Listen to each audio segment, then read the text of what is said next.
with the US Air Force. The F-35B, which is flown by the Royal Air Force and the Royal Navy, based at RF Mile, but this is the A model, which comes from the 495th Fighter Squadron, the Valkyries, at Lakenheath.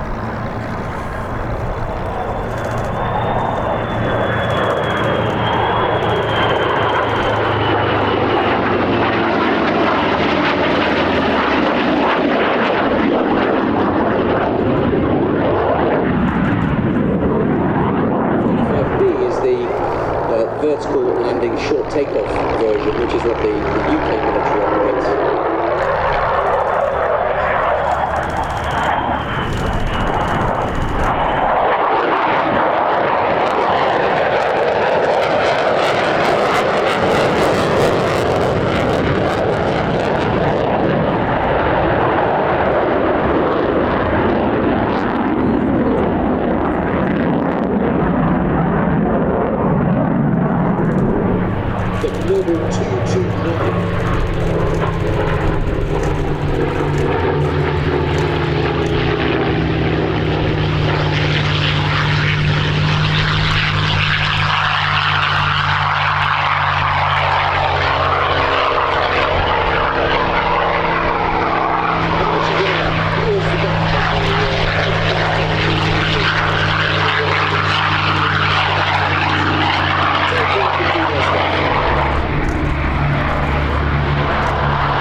Was the mainstay of the mighty 8th Air Force, as well as the 15th Air Force in Italy.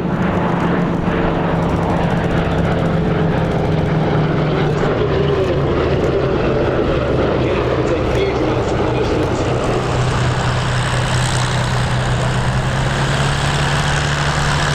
And it's 10 metres. So I think something pulling away from the people delivered. 359, so looking on the phone, it's still 314, and something about, so when it comes to 4, I think so far. I think 3 pieces so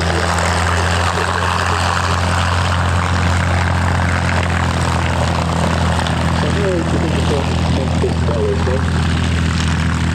Well, I actually remember going to that, seeing that in a Supermarine school when it was incredibly old.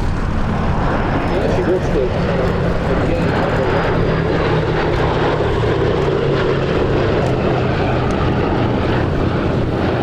And I have to say, so it's a payoff, but that's why nearly 50% of the most important product demand didn't make it home. Which I think is a payoff. I remember talking to a crew member that I think it was the thread of metal. So the wings sliced through more than 3/4 of the fuselage just above the tailplane. That's one of the things and it's still made it home. Crucial, people to understand fast as we now see these two crew ships rolling down runway 21.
was.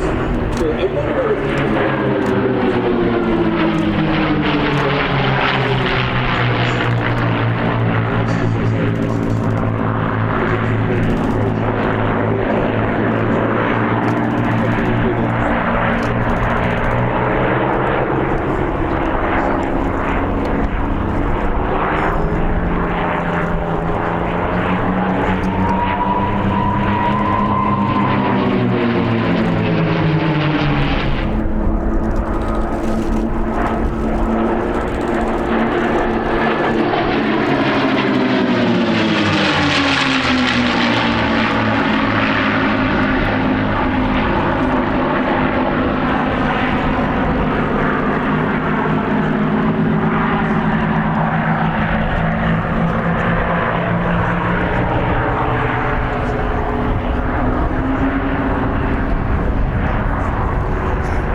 they take off and they intercept the big formation of B-17s. I think they're the way they and he sees it's doing that, he shoots the plane down. He thinks, oh, that's just good on it. Maybe this guy's got something else. And so as soon as he sees the bomber going down, then he also sees the G man going down. And he follows him down through the plane, no parachute coming out, spiraling down into saddle. He flies past over the houses of Hamlin, Hamel, sees not a soul stirring and thinks, God, here we are, beginning in 1944.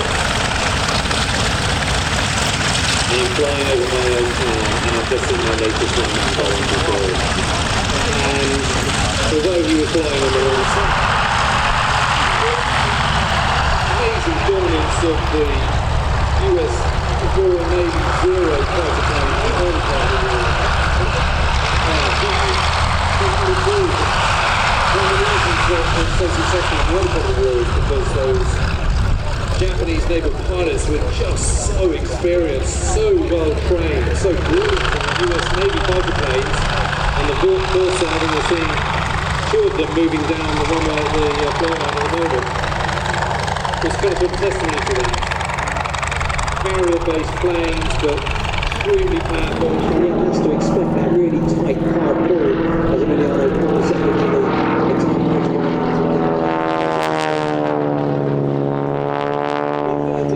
Get down your wave, everybody! Still got her leg forward. Everybody, slow speed.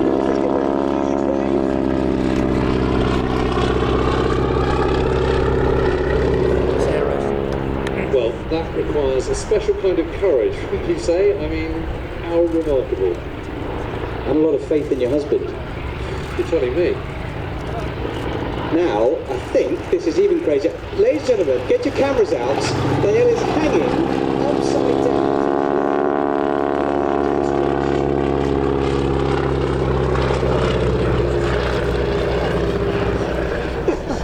Still on that left wing now as they come back in from our right hand side. I think now maybe sitting at the leading edge of that wing. Okay, so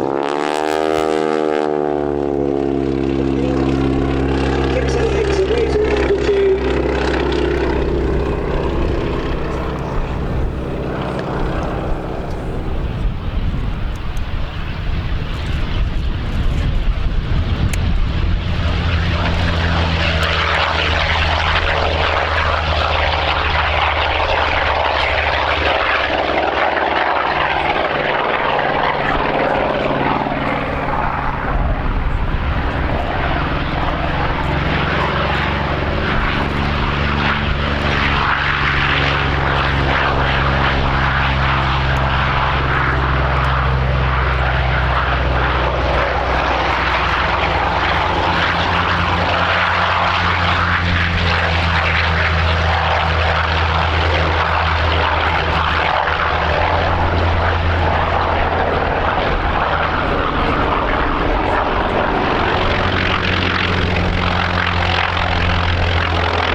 eyes are completely empty. And unfortunately, Okay. oh, okay.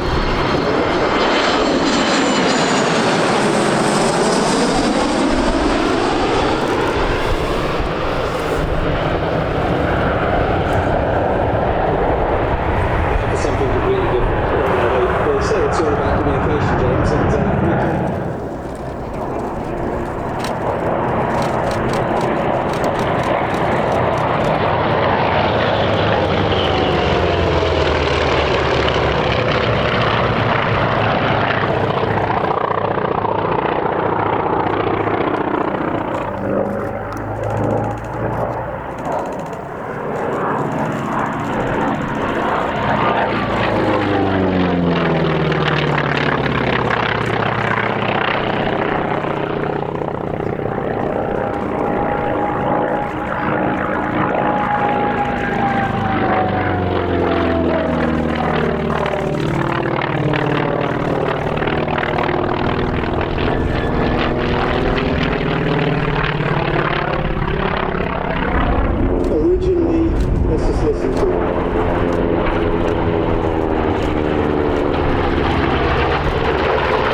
sounds good, and it's just amazing to see. And I'd really go with that rule of thumb that if it looks good, it probably is good. I mean, it doesn't always work.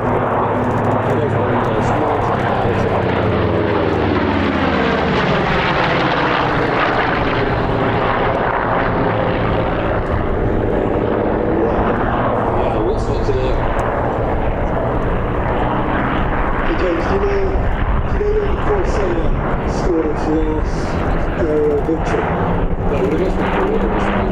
1969. Came up against, it was coming up with its own solution to the aerodynamic and technical challenges involved in achieving high performance. And what Grumman did, what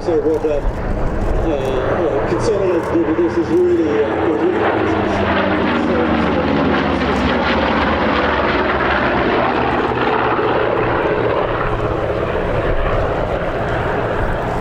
probably bought, of course, rather than consolidated.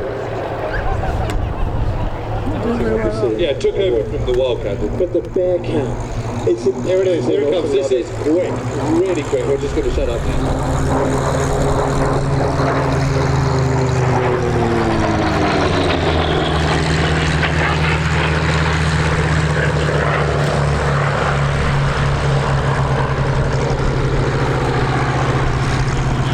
And this thing, folks, really is the pinnacle of piston engine fighter design. This, along with the CPO, really represent the top of the pool. In fact, as far as I know, the Bearcat still now holds the current piston engine world speed record.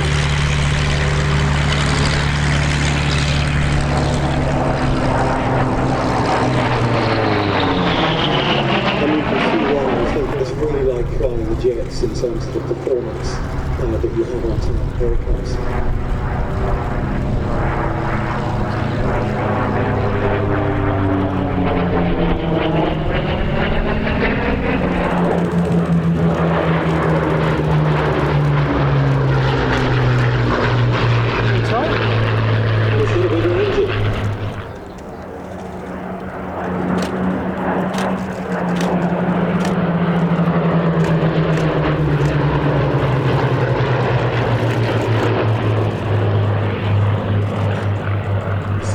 May and July 1940.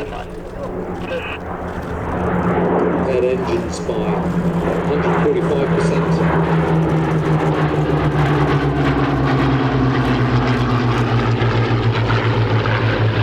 very high-speed arrival of Paul Bonhomme in his Orca Fury.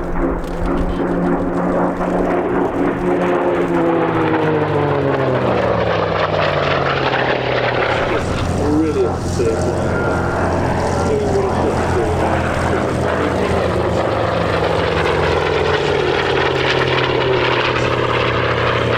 It's going to be quite high-paced and quite dynamics. So do bear with me as I try and keep up with everything that I've written on my sheet.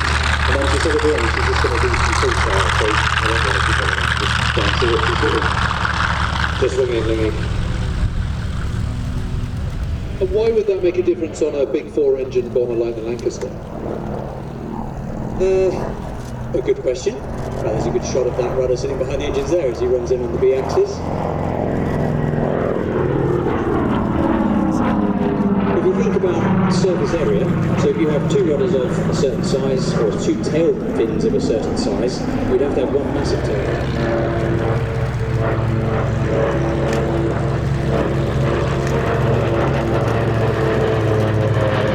Quite a bit believable for such a vintage aircraft.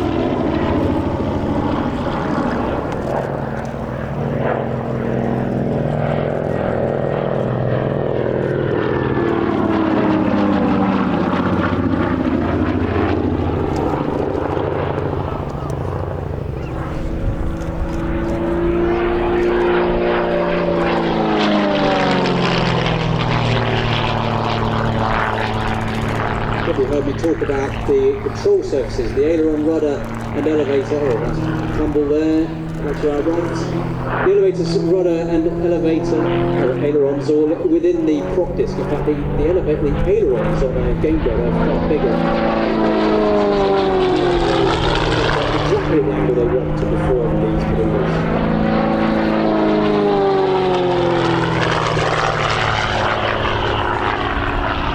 Another pull to the vertical from Steve.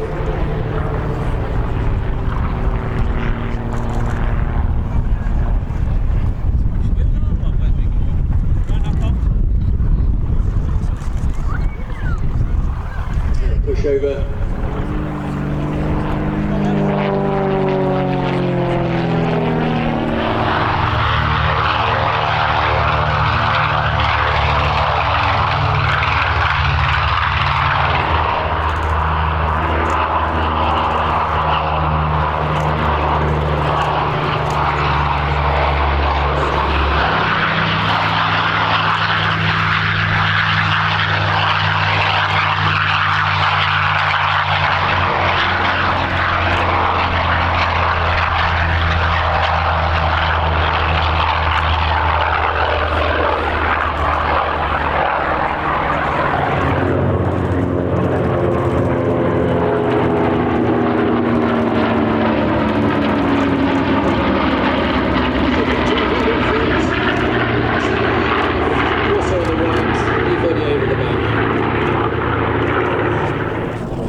Successfully in the Mediterranean.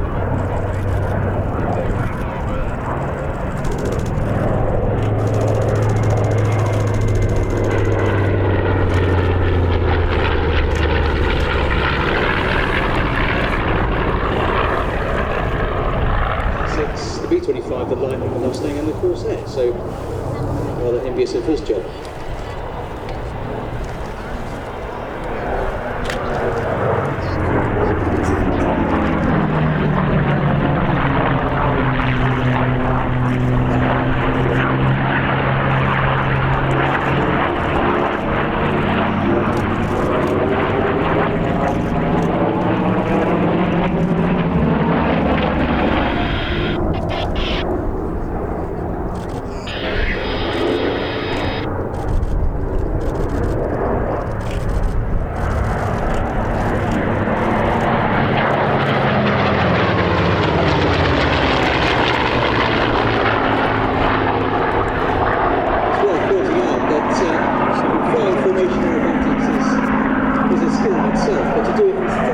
Types of aircraft, where the aircraft is feeling very differently, the speed differential on top of these manoeuvres, the wing loading as the speed changes, every one of them is different. And that's what is going on in this routine.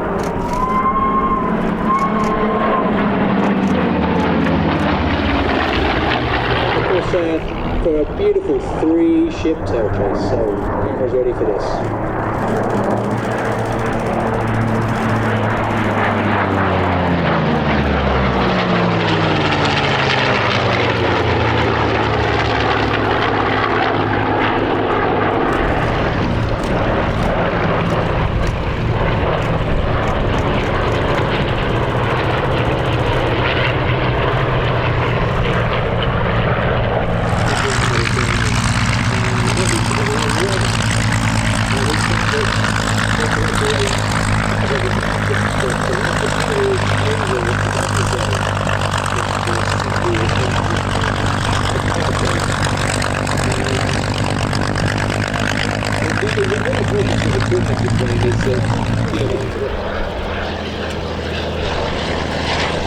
There's a lot of fabric, a lot of wire.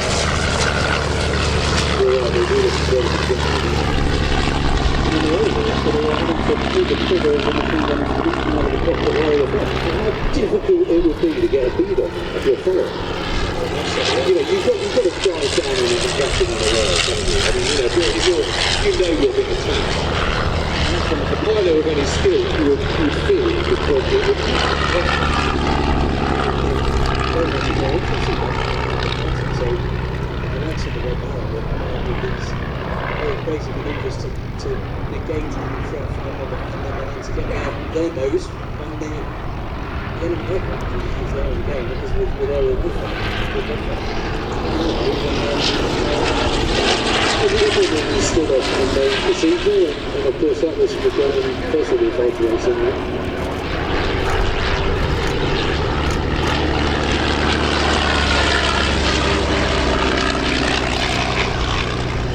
You see the sense that with the advent of the D7, just as production of the DR1, the tri-band is coming to an end. You see one kind of step forward, taking over from another.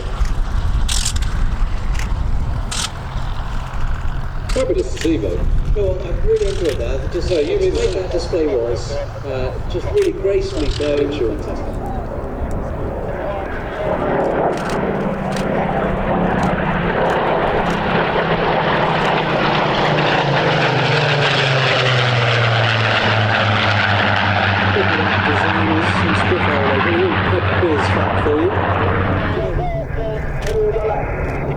And reversing to the left calls Paul in the lead there.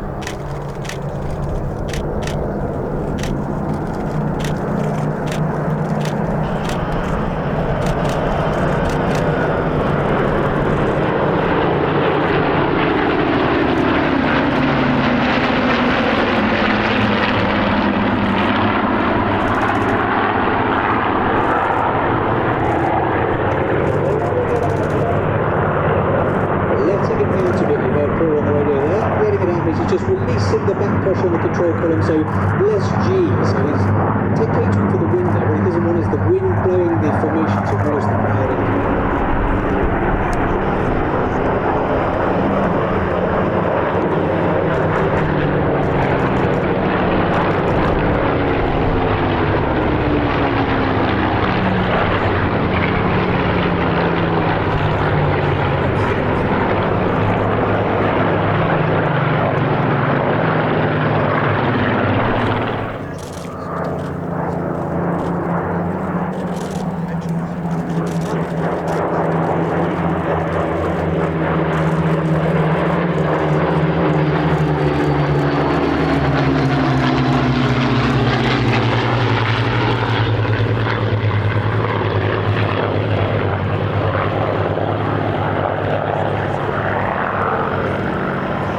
Expertly flown, led by Paul Bonner on MH434.